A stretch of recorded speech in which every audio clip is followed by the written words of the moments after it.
भीकमपुर गांव के सभी वासी बहुत मेहनती थे, मगर फिर भी वहां पर हमेशा गरीबी के बादल छाए रहते। भीकमपुर गांव का मुखिया आसमान में छाए काले बादलों को देख रहा था कि तभी गांव का एक व्यक्ति सुखिया, जो कि एक किसान था, मुखिया से बोला। क्या देख रहे हैं मुखिया जी? देख रहा हूँ कि हर बार की तरह आकाश में बादल तो आए हैं, पर मुझे विश्वास है कि हर बार की तरह किसी और गांव में बरसेंगे। सही कह रहे हो मुखिया जी। 5 वर्ष हो गए हमारे गांव में वर्षा नहीं हुई। अगर इस तरह ही चलता रहा तो वो दिन दूर नहीं जब भीकमपुर गांव खंडर बनकर रह जाएगा। ये सब हमारे ही किए हुए कर्मों का फल है मुखिया जी। सही कहते हो सुखिया। सुखिया की बातचीत गांव का ही एक युवक अर्जुन गौर से सुन रहा था। अर्जुन अपने गांव की सीमा के समीप बने हुए एक सूखे हुए तालाब के किनारे बैठ गया। तभी उसके कानों में किसी लड़की की आवाज टकराई। आज इतने उदास कैसे बैठे हो अर्जुन? अर्जुन उस आवाज को पहचानता था। वो आवाज उसकी प्रेमिका चंपा की थी, जो कि मुखिया की बेटी थी। अर्जुन चंपा से बोला। आखिर हमारे गांव में वर्षा क्यों नहीं होती? हमारे गांव के लोग इतने मेहनती होने के बावजूद इतने गरीब क्यों हैं? आज तुम्हें क्या हो गया? तुम तो आज पिताजी से मेरा हाथ मांगने वाले थे ना? तुम्हारे पिताजी से तुम्हारा हाथ मांगने से डरता हूं। तुम जानती हो कि मैं एक अनाथ हूं। पता नहीं वो एक अनाथ लड़के से अपनी बेटी के साथ विवाह करेंगे या नहीं। तुम घबराते क्यों हो? एक बार बात करके तो देखो। पिताजी दिल के बहुत अच्छे हैं और मुझसे बहुत प्रेम करते हैं। अर्जुन शाम को मुखिया के घर पर पहुंचकर बड़ी हिम्मत करके मुखिया से बोला। मुखिया जी, मैं आपकी बेटी चंपा से प्रेम करता हूं। ये जानते हुए भी कि पिछले 5 वर्षों से हमारे गांव में किसी का भी विवाह नहीं हुआ। हाँ, जानता हूं, और मैं उसकी वजह भी आपसे पूछना चाहता हूं। आखिर क्या वजह है कि हमारे गांव में पिछले 5 वर्षों में किसी दूसरे गांव से कोई रिश्ता नहीं आता, और हमारे गांव में वर्षा क्यों नहीं होती, जबकि यहाँ से 5 किलोमीटर दूर गांव में भरपूर वर्षा होती है? तुम्हारे स्वर्गीय माता पिता ने तुम्हें बचपन में ही शहर भेज दिया था अर्जुन, और तुम 1 साल पहले ही इस गांव में आए हो, इसलिए तुम इस गांव के बारे में नहीं जानते। लेकिन अब जानना चाहता हूं। तो सुनो, 5 वर्ष पहले हमारे गांव में बहुत अच्छी फसल उगा करती थी और वर्षा भी हुआ करती थी, मगर हमारा पूरा गांव लालच से भरा हुआ था। हम अपने गांव में आने वाले हर व्यक्ति को मूर्ख बनाकर लूट लिया करते थे। और एक दिन एक साधु हमारे गांव में आए, मगर हम सब गांव वालों ने उन साधु को भी नहीं बख्शा। साधु ने क्रोध में सारे गांव वालों को श्राप दे दिया कि इस गांव में कभी वर्षा नहीं होगी और ना ही इस गांव में कोई धनवान होगा, और अगर कोई इस गांव में शादी करेगा तो दोनों की अकाल मृत्यु निश्चित है। इसका मतलब हमारे गांव पर उस साधु का श्राप है। सही कहा। अगर मैं अपनी बेटी का विवाह तुमसे करवा दूंगा तो कुछ समय बाद तुम दोनों की मृत्यु हो जाएगी। मैं चंपा से सच्चा प्रेम करता हूँ और अपने प्रेम को पाने के लिए हर लड़ाई लड़ने के लिए तैयार हूँ। अब मैं इस गांव में तभी लौटूंगा जब इस श्राप को खत्म कर दूंगा। अर्जुन वहां से जाने ही वाला था कि तभी चंपा अर्जुन से बोली। अर्जुन, तुम अकेले नहीं जाओगे, मैं भी तुम्हारे साथ चलूंगी। अर्जुन मुखिया की ओर देखने लगा। ठीक है चंपा, अर्जुन जिस काम के लिए जा रहा है वो काम बहुत ही ज्यादा मुश्किल है। अर्जुन चंपा को लेकर उसी समय घर से बाहर निकल गया। कुछ दूर जाने के बाद चंपा अर्जुन से बोली। लेकिन अर्जुन, हम इस श्राप को खत्म कैसे करेंगे? मैंने सुना है कि यहाँ से बहुत दूर एक घना जंगल है जहाँ पर कोहरा छाया रहता है। उस जंगल में बीनू ताई नाम की एक औरत झोपड़ी में रहती है। कहते हैं कि वह बड़ी ज्ञानी है और उसके पास कुछ जादुई शक्तियां भी हैं। वह जरूर हमारी मदद करेगी। अर्जुन और चंपा लगातार 3 दिन पैदल चलने के बाद एक झोपड़ी के सामने खड़े हुए थे। उस झोपड़ी के इर्द गिर्द अजीब सा कोहरा छाया हुआ था। चंपा अर्जुन से बोली। क्या यही बीनू ताई का घर है? हाँ, यही बीनू ताई का घर है। इतना बोलकर अर्जुन और चंपा उस झोपड़ी के अंदर प्रवेश कर गए। झोपड़ी के अंदर एक औरत काले वस्त्र पहने जमीन पर बैठी हुई थी।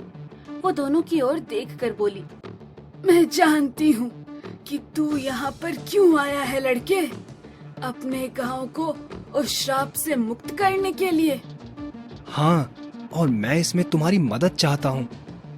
ये काम इतना आसान नहीं है। कितना भी मुश्किल क्यों ना हो, मैं हर मुश्किल का सामना करने के लिए तैयार हूँ। तो सुन, तुझे उस झोपड़ी के दाईं ओर एक घने जंगल की ओर एक रास्ता जाता है। उस रास्ते पर चलते जाना। तुझे एक पक्षी मिलेगा जो इंसानी भाषा में बात करता है। तुझे उस पक्षी से सोना देने वाले जादुई तालाब का पता पूछना होगा। सोना देने वाला जादुई तालाब? हाँ, तुझे उस सोना देने वाले जादुई तालाब के अंदर जाना होगा। उस तालाब के अंदर तुझे वही साधु मिलेगा जिसने तेरे गांव को श्राप दिया था, और वही इसे खत्म कर सकता है। अर्जुन चंपा को लेकर झोपड़ी के दाईं ओर उस रास्ते पर चल पड़ा। वो दोनों दोपहर तक उस रास्ते पर चलते रहे। अचानक अर्जुन के कानों में किसी की आवाज टकराई, इससे आगे मत जाना। इससे आगे अगर जाओगे तो तुम दोनों की मृत्यु निश्चित है। अर्जुन और चंपा उस आवाज को सुनकर चौंक गए।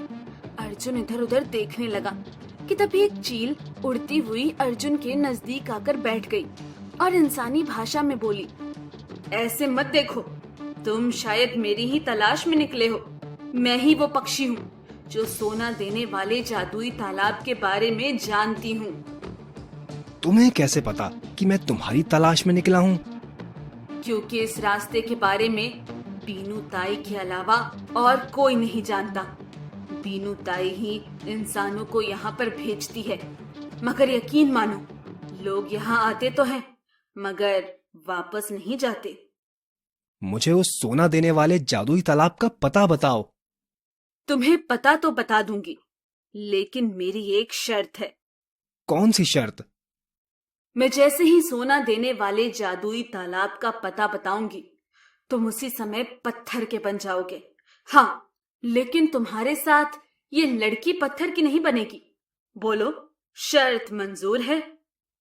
ये सुनकर चंपा बुरी तरह से डरती हुई अर्जुन से बोली, इसकी शर्त मत मानो अर्जुन।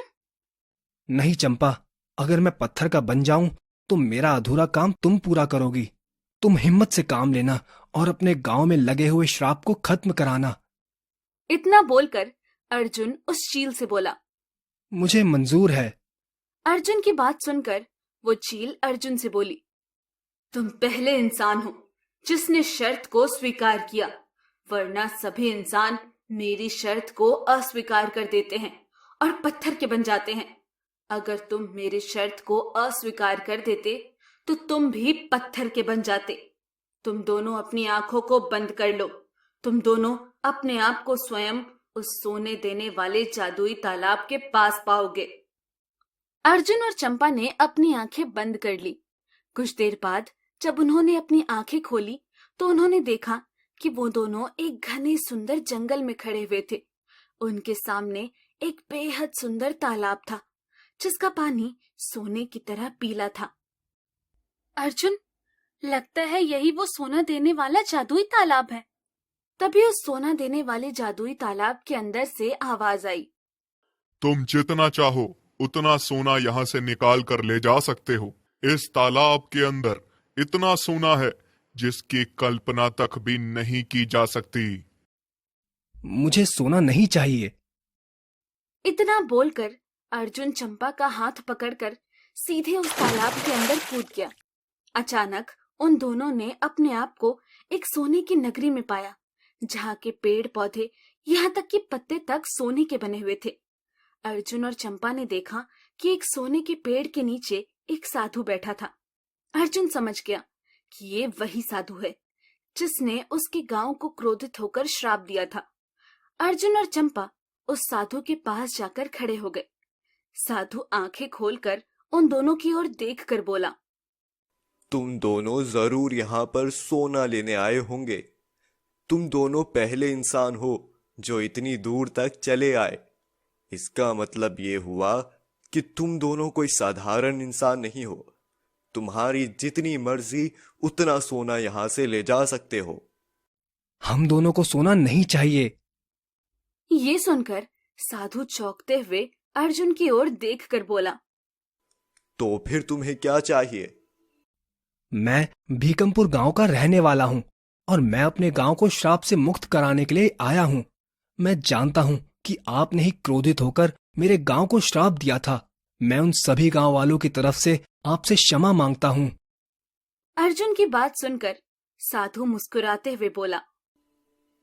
तुम वाकई दिल के बहुत अच्छे इंसान हो। अपने गांव वालों की तरह लालची नहीं हो। इतना ढेर सारा सोना देखकर भी तुम लालच में नहीं आए। ये देखकर मैं बहुत प्रसन्न हुआ। जाओ, मैं तुम्हारे गांव को श्राप मुक्त करता हूं। अपनी आंखें बंद करो और तुम अपने आप को अपने गांव में पाओगे। अर्जुन और चंपा ने जैसे ही अपनी आंखें बंद की, उन दोनों ने अपने स्वयं को अपने गांव में पाया, जहां पर अब वर्षा हो रही थी। मुखिया दौड़ता हुआ अर्जुन के पास आकर बोला। लगता है तुमने श्राप को खत्म कर दिया अर्जुन। अब मैं अपनी बेटी का विवाह तुमसे धूमधाम से करूंगा। अर्जुन और चंपा का विवाह धूमधाम से हो गया और उस दिन के बाद गांव वाले सुधर गए और खुशी खुशी रहने लगे। रामपुर गांव में रामदास नाम का एक पंडित अपनी पत्नी सुशीला के साथ रहता था। रामदास गांव के बाहर बने एक मंदिर में पुजारी था और मंदिर की सारी व्यवस्था रामदास ही देखता था। लेकिन उस गांव के लोगों का मंदिर में ना आना रामदास को बहुत चिंतित करता था। क्या हुआ जी? आप बहुत परेशान लग रहे हैं। क्या करूं भाग्यवान, हर बार सोचता हूं कि भगवान को नए कपड़े पहनाऊं, लेकिन मंदिर की दान पेटी में कुछ भी दान दक्षिणा शेष नहीं बचती और अब तो लोगों ने मंदिर में आना ही छोड़ दिया है। जी मैं समझ सकती हूँ, लेकिन इस गांव को पता नहीं किसकी नजर लगी है। गांव की खुशहाली चली गई है। किसी की अच्छी फसल नहीं होती, ना ही भूमि उपजाऊ रह गई है और लोग हमेशा एक दूसरे से लड़ते रहते हैं। लगता है भगवान हमारे गांव से नाराज हो गए हैं। जब लोग भगवान की पूजा आराधना नहीं करेंगे तब उनका मन अशांत रहेगा ही, और जब मन अशांत होगा तो गांव में खुशहाली नहीं आ सकती है। इसीलिए मैं तो यही चाहता हूँ, लोग मिलजुल कर और प्यार से रहें, भगवान की भक्ति करें, जिससे गांव की खुशहाली वापस आ सके। अगले दिन सुबह जब पंडित जी सोकर उठते हैं, तब सुशीला उनको बताती है कि वो जहाँ से पानी लेकर आती थी वहाँ पानी नहीं मिल रहा है। अब पंडित जी थोड़े से पानी में हाथ मुंह धोकर गांव के जमींदार से मिलने जाते हैं। राम राम पंडित जी, आज आप मंदिर जाने से पहले मेरे यहाँ आए। राम राम जमींदार साहब, ये बताइए कि गांव में पानी क्यों नहीं आ रहा है।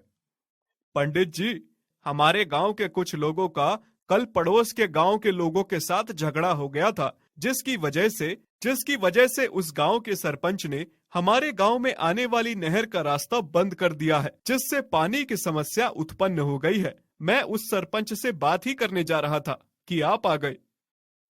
अब पंडित जी जमींदार से पानी की समस्या सुलझाने को कहते हुए मंदिर चले जाते हैं।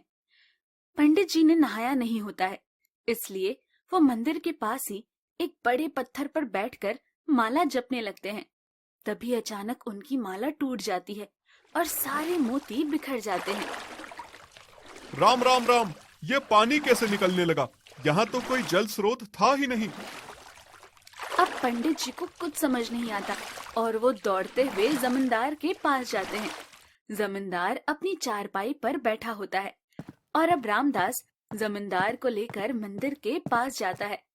जब जमींदार वो पानी निकलते देखता है तो आश्चर्यचकित हो जाता है और वो कुछ गांव वालों को बुलाकर वहां खुदाई करवाता है। अब सब ये देखकर दंग रह जाते हैं कि वहां पानी की धार इतनी तेज हो जाती है कि वहां तालाब बन जाता है। अब सारे गांव वाले, जमींदार और पंडित जी ये देखकर खुश हो जाते हैं। लगता है यहाँ पहले कोई तालाब था जो कि किसी वजह से बंद कर दिया गया होगा। भगवान की असीम कृपा है कि आवश्यकता के समय हमको इस संकट से उबारने का रास्ता दिखाया और हमारे कष्ट दूर किए। अम्मा, तुम्हारे पैर में चोट है, तुम ये बाल्टी रख दो, मैं किसी और से कहकर अभी तुम्हारे घर पानी भिजवा दूंगा। नहीं जमींदार साहब, मैं खुद पानी लेकर जाऊंगी। अब बुढ़िया अपनी बाल्टी में पानी भरकर ले जाने के लिए जैसे ही बाल्टी उठाती है, वो फिसल कर वहीं गिर जाती है और उसका चोट वाला पैर मुड़ जाता है और सारा पानी उस पैर पर गिर जाता है। सब बुढ़िया को उठाने के लिए उसकी तरफ बढ़ते हैं।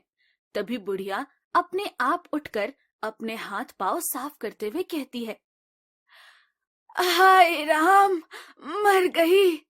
वैसे ही मेरा पैर काम नहीं करता, अब मेरे घर पे पानी कौन पहुंचाएगा।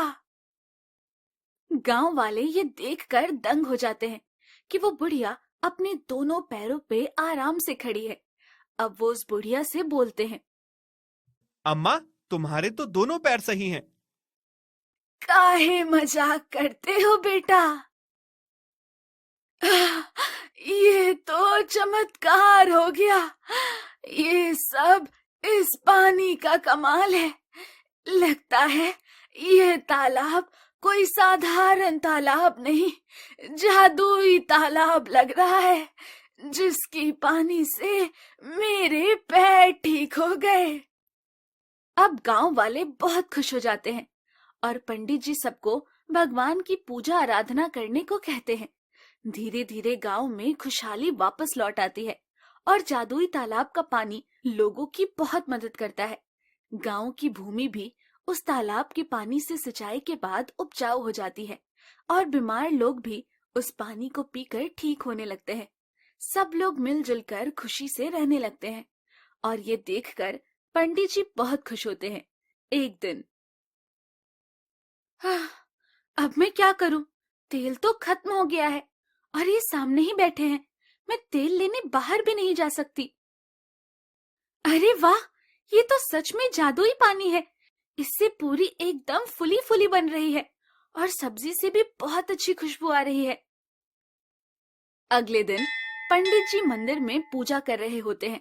तभी पास के गांव का सरपंच नकली कागज बनवाकर जादुई तालाब को हड़पने आता है, क्योंकि उसने जादुई तालाब के पानी के बहुत किस्से सुने होते हैं और उसके मन में उससे पैसा कमाने का लालच जाग जाता है। अब वो गांव वालों और जमींदार को नकली कागज दिखाकर डराता है और उनसे वो तालाब हथिया लेता है। उसके बाद वो तालाब का पानी बोतलों में भरकर जादुई पानी बनाकर उसको बेचने लगता है।